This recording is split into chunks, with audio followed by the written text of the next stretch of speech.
No, said the Duke of Corendon, without lifting his eyes from the fire. You may choose my wine, madam, and my dinner hour, and the colour of the drawing-room curtains.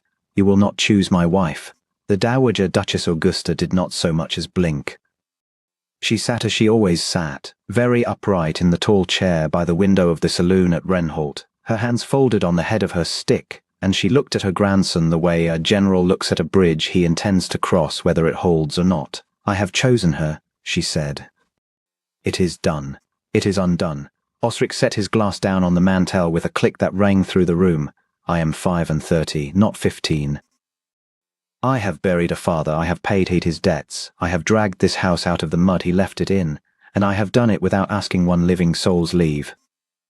And you would have me stand in a church and take a woman I have never courted, never chosen, never so much as thought of, handed to me like a horse at auction, with her teeth shown and her paces guaranteed. A horse at auction, his grandmother repeated, tasting the phrase. How elegant you are when you are angry. Your grandfather was the same, he shouted in couplets. Madam, sit down, Osric. I will not. Then stand, she said comfortably, and be tall at me. It is a great advantage being tall. It has never once made anyone right. He turned from the fire. Rain was going down the long windows in slow ropes, and beyond them the park lay grey and swimming, the beaches half drowned, the lake pitted like hammered pewter. 3 carriages had come up that drive in a fortnight, each with a mother in it and a daughter beside her, each daughter arranged upon the seat like a bonnet in a milliner's window. He had been civil. He had been so exquisitely civil that his own steward had asked afterwards, with some anxiety, whether his grace were unwell. You have had them paraded through this house all season, he said. You have had me handed cups of tea by every heiress between here and the coast. I have not complained. I have been shown, and I have been priced, and I have said nothing, out of respect for your years and your affection. But I will not be led to the altar by the elbow. Whatever name is in your head, madam, take it out again. I do not want to hear it. You will hear it, said the Dowager Duchess Augusta, because I am 81, and I intend to be dead before you are sensible, and I should like to leave the thing tidy. Say it then, he snapped, and be done, and I shall refuse it, and we may both go in to dinner having enjoyed ourselves. She said it, Hesper Mowbray. The rain went on down the glass. Somewhere below, a door closed and a servant's feet crossed the hall, and a spoon rang once against a china cup. The Duke of Corendon stood quite still, he said, and his grandmother smiled, not kindly. It was the smile of a woman who has laid a card down and finds that has fallen precisely where she meant it to fall. There, she said softly. There it is. That is the whole of my argument, and you have made it for me, and I did not have to say a word. I am not. He stopped. He heard himself. Who? He had said who as if she had named a stranger, a name out of a parish register, a person he had never met. He had met me. He knew, in the same breath that he said the word, that he had met her. The name had a shape in his mouth. Hesper. He had heard it spoken across rooms in that flat, careless, summoning way. Hesper, my shawl. Hesper, the drops. Hesper, do not be tiresome. Fetch it yourself. You know where it is kept. He had heard it perhaps 200 times in 5 years, and he had never once turned his head to see who answered to it. She is Drusilla Vance's cousin, his grandmother said, watching him. Or her husband's cousin's daughter. The connection is remote enough that Drusilla can call her family when there is a bill to be shared, and a companion when there is a shawl to be carried. Her father was a scholar with no money and a great many books. He died. The books were sold. She was 21 and had £4 a year, and Drusilla took her in, and has had 11 years of unpaid nursing, unpaid letter writing, unpaid account keeping, and unpaid patience out of her since, at a cost of her keep and 2 gowns a year. You are describing a governess. I am describing a lady, said the Dowager Duchess, who has been in the same room as you at least 40 times, and whom you have never seen. He wanted to deny it. He found he could not open his mouth. She was in the blue drawing-room at Ferrers when you argued the enclosure bill with the bishop. His grandmother went on, remorseless, standing behind Drusilla's chair for 2 hours with a work-bag. She was in the gallery at the Hartwell ball, mending Sidonie Frane's flounce on her knees while Sidonie stood on a chair and complained. She was at my own table at Michaelmas, Osric at my table, 4 places down from you, and you handed the salt past her to Lady Marchmore, and you did not see the hand that took it and set it down. Madam, you are not cruel, said Augusta. You are worse. You are absent. It is the great fault of your house, and your grandfather had it, and it took me 30 years to cure him of it, and I have not 30 years left to spend on you. The fire cracked. Osric put a hand on the mantel, and looked into it, and did not see it. And so, he said at last, and his voice came out lower than he intended, your remedy is to marry me to a woman I cannot even bring to mind. My remedy, said his grandmother, is to make you look at her. Marry her or do not. I have no power to drag you anywhere, and we both know it. But you will look. I have arranged that you shall look.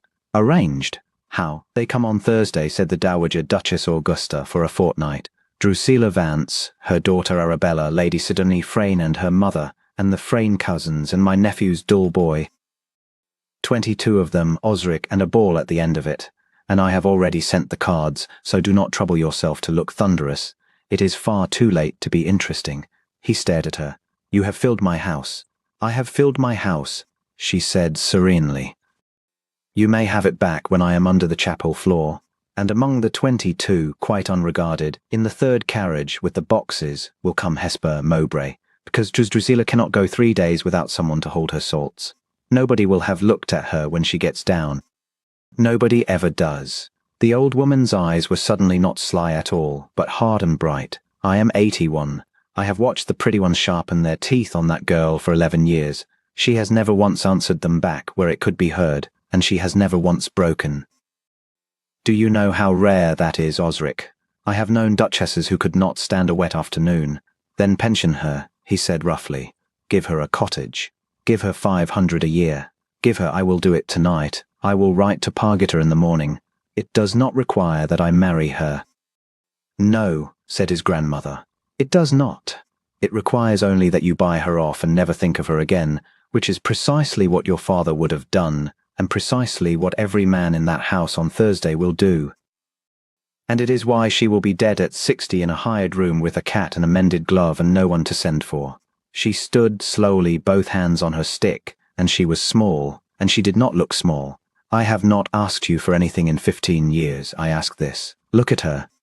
If, having looked, you find nothing, then I shall say no more about it, and I shall die disappointed in you, which will inconvenience neither of us for long. She went out. The door shut behind her with great gentleness, which was worse than a slam. Osric stood a long while at the window with the rain running down. Who he had said it, who, and the shame of it was still moving in him, low and cold, like water finding a crack. He was not a man who lied to himself. It was, perhaps, his only virtue, and he had paid for it. So he stood there and made himself do the thing he had been avoiding since she spoke the name, which was to remember a work-bag, a grey stuff gown, a pair of hands he could see hands, if he could see nothing else, quick, capable, unornamented hands, moving over a torn flounce. And then, quite suddenly, out of nowhere, he had a voice. It had been at Ferrers in the summer. The bishop had been very fine and very stupid about the labourers, and Osric had been 10 minutes into the argument and enjoying himself.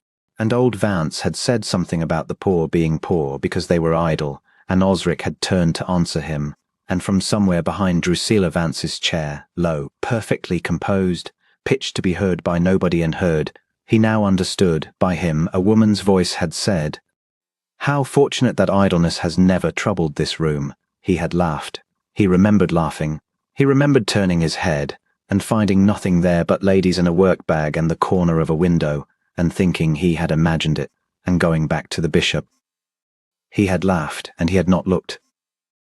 The Duke of Quarrendon stood in his grandmother's yellow saloon with his hand flat on the cold glass, and discovered, with something very like alarm, that he did not intend to be managed, and that he was going to be at the door on Thursday when the third carriage came up.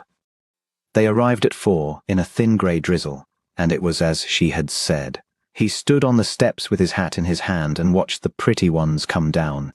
Lady Sidonie Frayne descended from the first carriage, as though she were being lowered from heaven for the improvement of the district. A straw-gold beauty in celestial blue, with a laugh she brought out like a jewel case, and she gave him her hand and said, "Your Grace, you have made it rain to keep us indoors with you," and he heard himself say something civil. Arabella Vance came next, dark and glossy and 18, watching Sidonie to see how it was done. Drusilla Vance came third, and was helped down by 2 footmen and complained about the steps. And then the third carriage at the far end, half behind the laurels with the boxes lashed on the back. Nobody went to it. The door was opened from the inside, and a woman got down without waiting for the step, in a grey travelling dress that had been turned at least once. And she did not look at the house. She looked at the boxes. She counted them with her eyes, moving her lips slightly. And then she said something quiet to the coachman that made him grin and touch his hat. And she gathered up a shawl, a workbag, a lap desk, a bandbox, and a spaniel that was trying to die of excitement, and she began to walk to the door with all of it, in the rain, unregarded. While 20 people stood about in the porch talking, she was perhaps 30. She was not beautiful. She had a plain, still, clever face, and dark hair pinned back without any nonsense, and rain on her lashes. And Osric, Duke of Corendon, who had refused an hour ago to be handed a wife, went down his own wet steps in front of the whole party, and took the bandbox out of her hands. She looked up at him, that was all. She did not gasp, or blush, or drop anything, or say, "Oh, your grace." She looked up at him with a kind of level, unhurried attention, as if he were a sum she had not expected to be asked to do, and then she said, in a low voice he knew instantly, "It is only a bandbox, your grace. It contains Mrs. Vance's caps." "Then I shall carry Mrs. Vance's caps," said Osric. "You will be very grand doing it," she said, and handed him the lap desk as well. Behind him he heard the porch go quiet. He did not care. He walked up his own steps beside her with a bandbox under one arm and a lap desk under the other, and the spaniel wound itself twice round his boots, and he heard Sidonie Frayne say, brightly, to the company at large, how charitable he is. He would carry a fishwife's basket, I dare say, if she brought it to the door, and heard, quite distinctly, the low answer, meant for nobody, dropped beside him like a coin into water. He would be spared the fish, at least, if he carried it at the front. He turned his head. She was looking straight ahead, entirely grave. "You said something," he said. "I never do," said Hesper Mowbray, and went in. He was late to dinner, which was unlike him, because he had stood too long in his dressing room with his coat half on, listening to a footman talk and not hearing a word. At table he watched her. It was not difficult. Nobody else was doing it, and so there was no competition for the sight line. She had been put at the far end between the dull nephew and a deaf clergyman, in a black gown so unremarkable that his eye kept sliding off her by habit and having to be dragged back. He watched her cut up the clergyman's meat for him, without a word, without making anything of it, so smoothly that the old man never noticed it had been done. He watched her turn the conversation twice gently, when the nephew began to founder. He watched Drusilla Vance call down the table, "Hesper, Hesper." "My drops," in the voice one uses to a dog one does not much like, and watched Hesper rise and go the length of the room and back, and sit down again, and take up her fork exactly where she had left it, and eat as if nothing had occurred. He watched Sidonie Frayne tell a very long story about a milliner, and watched Hesper Mowbray listen to it with an expression of perfect civility, and watched something flicker, very briefly at the corner of her mouth, a small private amusement, held down hard. Extinguished before it could be seen. He was ashamed of his own attention. It felt like theft. He had been in rooms with this woman for 5 years, and he was learning her at his own dinner table like a stranger studying a hand of cards, and every single thing he learned was an accusation. "You are not attending, your grace," said Sidonie sweetly from his right. "No," he agreed, "I am not." It was a hard fortnight. He had said he would not be managed, and he was not managed. He was undone instead, which was worse, and by nothing at all, by trifles, by scraps, by the small daily evidence of a life spent being useful to people who did not thank her. He found her at 7 in the morning in the muniment room, which nobody entered, on a ladder, with her sleeves pinned back. "Miss Mowbray." She did not startle. She looked down. "Your grace, your third shelf is misfiled." "My third shelf has been misfiled since 1794. "Yes," she said. "I can see when it began. Somebody has put the Renholt leases in with the Mark Hollow ones, and then somebody else, finding them there, concluded that Mark Hollow must once have been part of Renholt, and wrote a note to that effect, and the note has been believed for 30 years. She came down the ladder with a bundle of them under her arm. It is not true. Your grandfather bought Mark Hollow from a man called Peveril in the year of the comet, and paid too much, and the deed is here, and it is quite plain. and I should not have gone through your papers, and I have no defense except that the door was open and I have been awake since 5. He had gone into that room to be alone. He stayed for 2 hours. She had her father's Latin, and no money, and a mind like a well-kept knife. She had rid the estate's ruinous old rental of 1780 for pleasure. She asked him about drainage in the low meadows and then argued with him about it, courteously, and was right and did not gloat, which he found he minded more than gloating. At 8, the bell went for Mrs. Vance's chocolate, and she put the leases down in the middle of a sentence and stood up. "Let her wait," said Osric. "No," said Hesper. "I am the Duke of Corendon. In this house," she said quietly, "I am a woman with £4 a year, and when the fortnight is over I go back into her carriage, and you do not come with me. Please do not make my life more expensive than it is, Your Grace. You would not mean to, but you would." She went out. He stood among his own papers with his ears burning like a boy's. It got worse. He was aware, with the exactness of a man who has run an estate out of debt, that he was in the process of losing something, and he could not find the ledger it was written in. He watched Sidonie Frayne in the long gallery drop her fan and say, "Hesper, do," and watched Hesper stoop. And he crossed the gallery and picked it up himself and gave it to Sidonie with a bow so cold that she coloured to the roots of her golden hair, and he heard the room go silent, and he did not care. He heard Arabella Vance say, laughing, that cousin Hesper had once had an offer from an apothecary and had refused it, and fancy an apothecary and she refusing. He learned from his grandmother's maid. He was reduced to that. He Corendon. Questioning a lady's maid on a back stair like a lovesick ensign. That Miss Mowbray had sat up 9 nights with Drusilla Vance through the scarlet fever 3 winters ago, when the daughter had been sent away to Bath for safety and the servants had all given notice.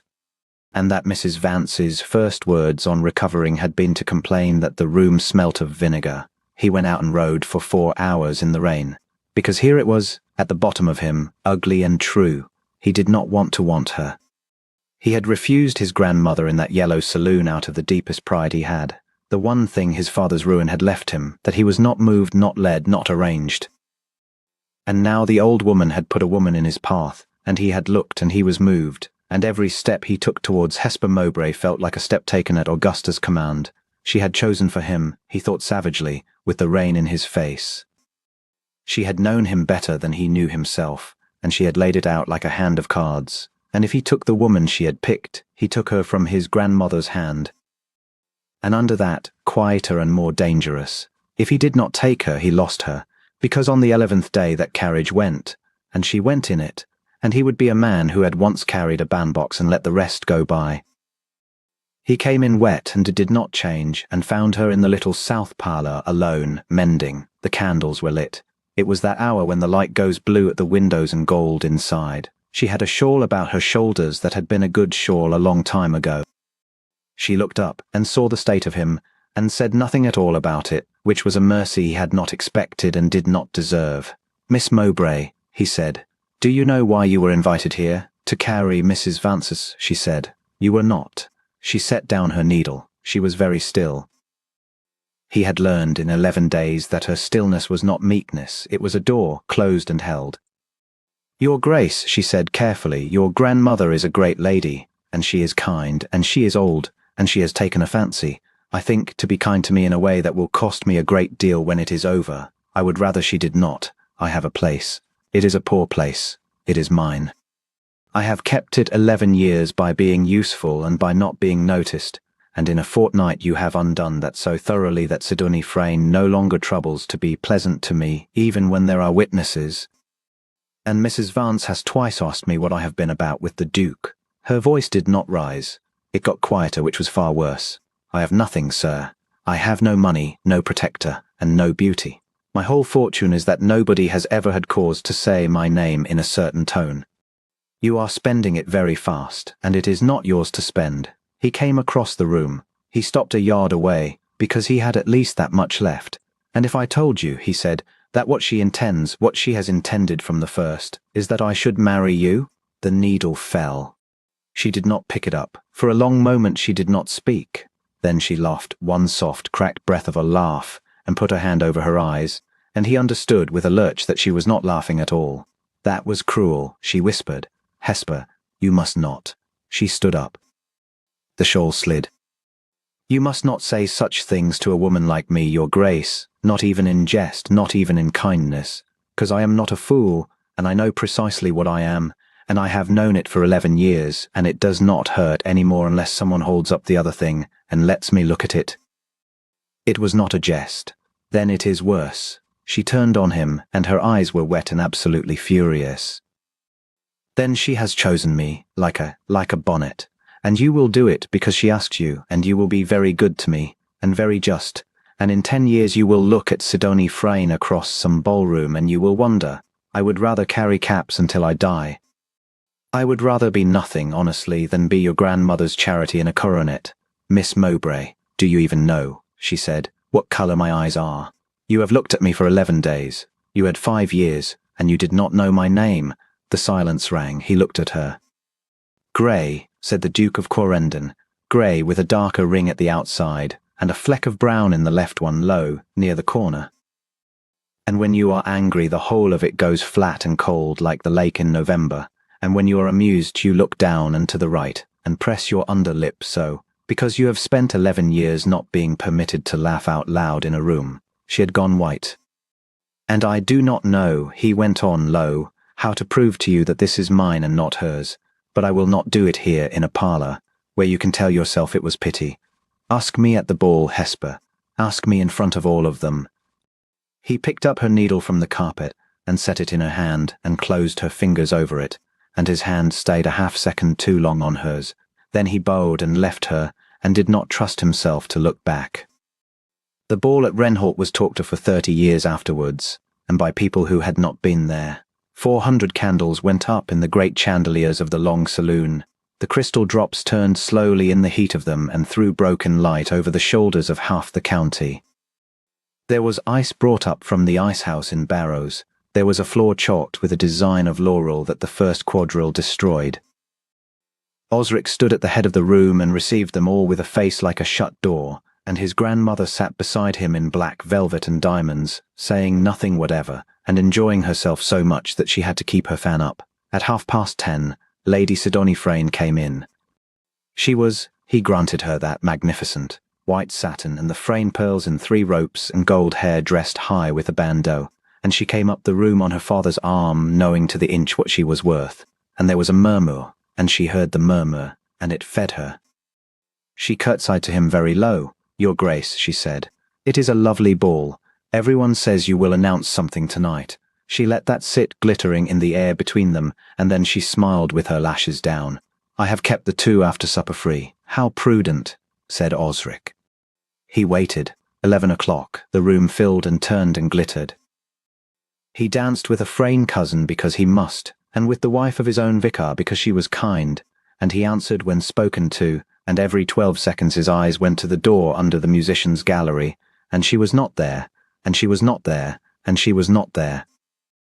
At 11:15 he was standing by the great chimney-piece with his hands behind his back, and he understood with a cold, spreading certainty that she was not coming, that she had thought it out, in her clever, ruined, careful way, and had decided that a woman with £4 a year does not walk into a ballroom to be asked a question in front of 200 people, because if the answer is not the one she wants, she has nowhere to go, and no one to take her there.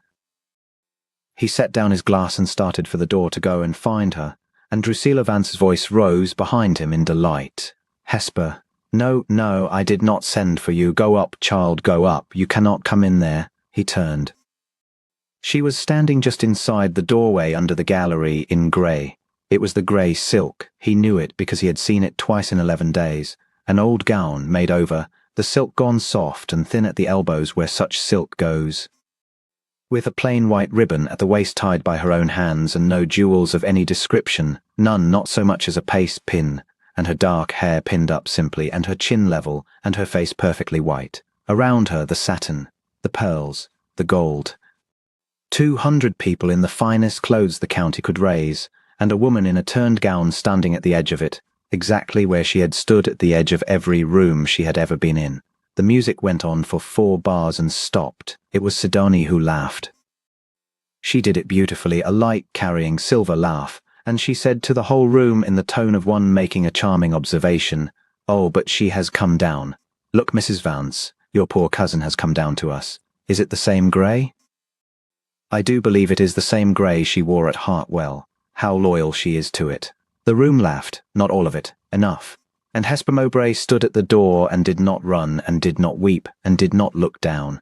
She looked across the room over all the pearls and all the candles. And she found him, and she lifted her chin the last half-inch, and he saw what it cost her, and he saw that she had come anyway, because he had asked her to, and because she had decided, somewhere on the back stairs, that if she was going to be broken she would be broken standing up.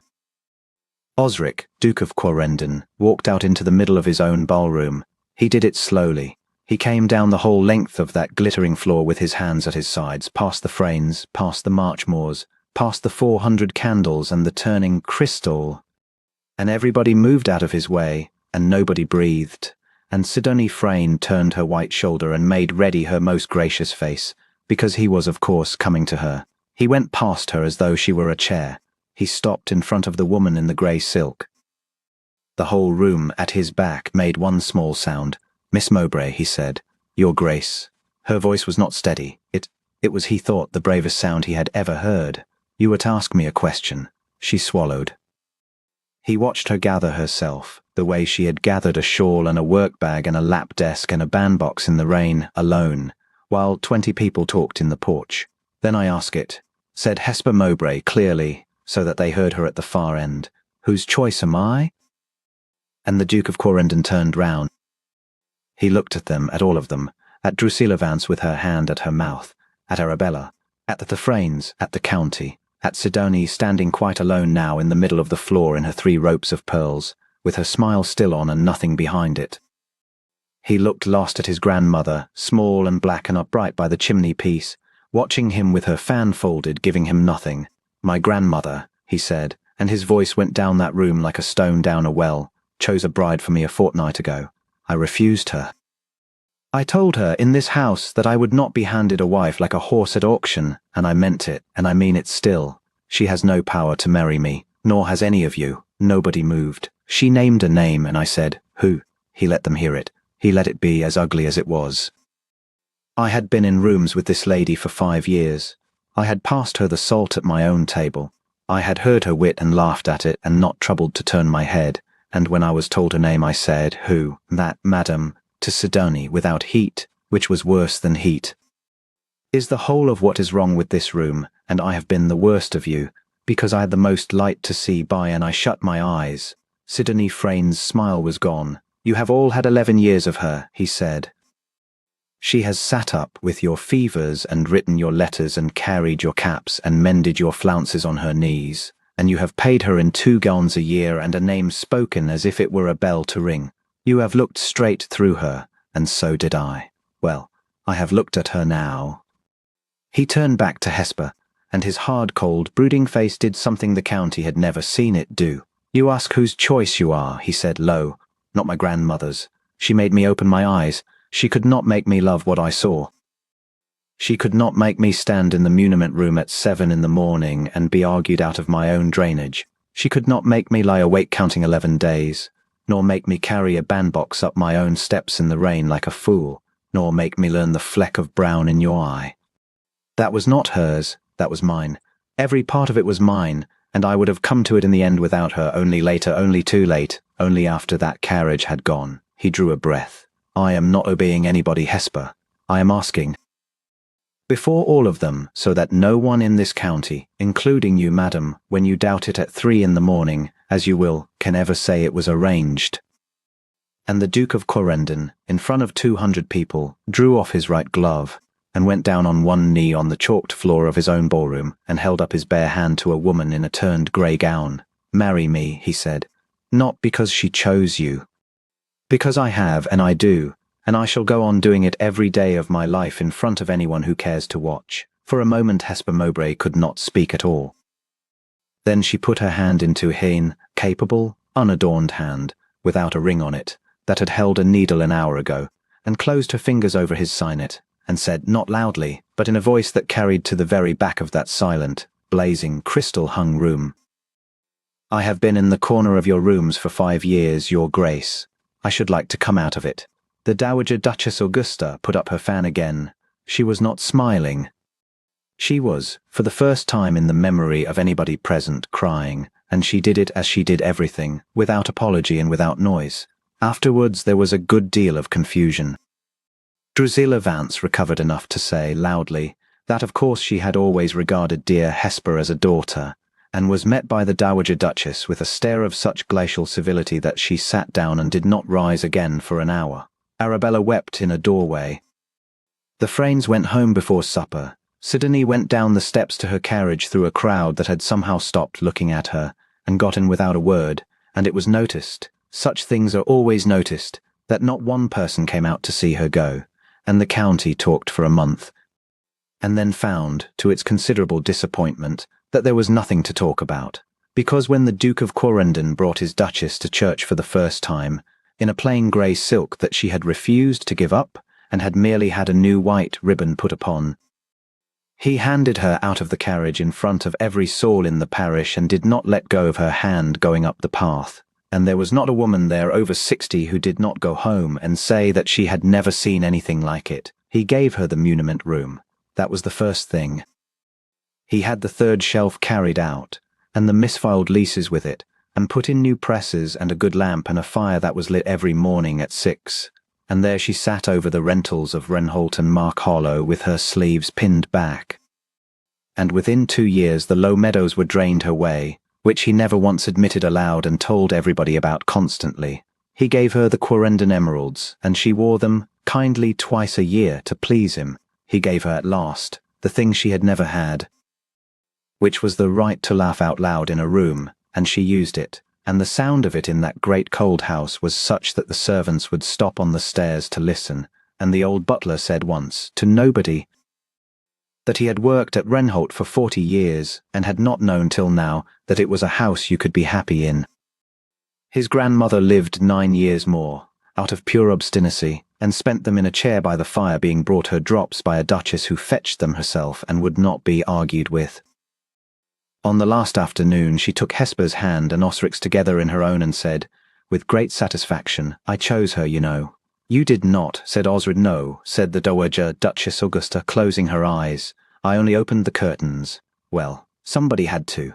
And long afterwards, when his hair was grey, and their sons were grown and gone, and the Wrenholt ballroom had been shut up for years, the Duke of Quarrendon would still, on winter evenings, come into the little south parlour where his wife sat mending by the fire with a shawl about her shoulders, and stand a moment in the doorway before she knew he was there. He did it on purpose. He had told her why once.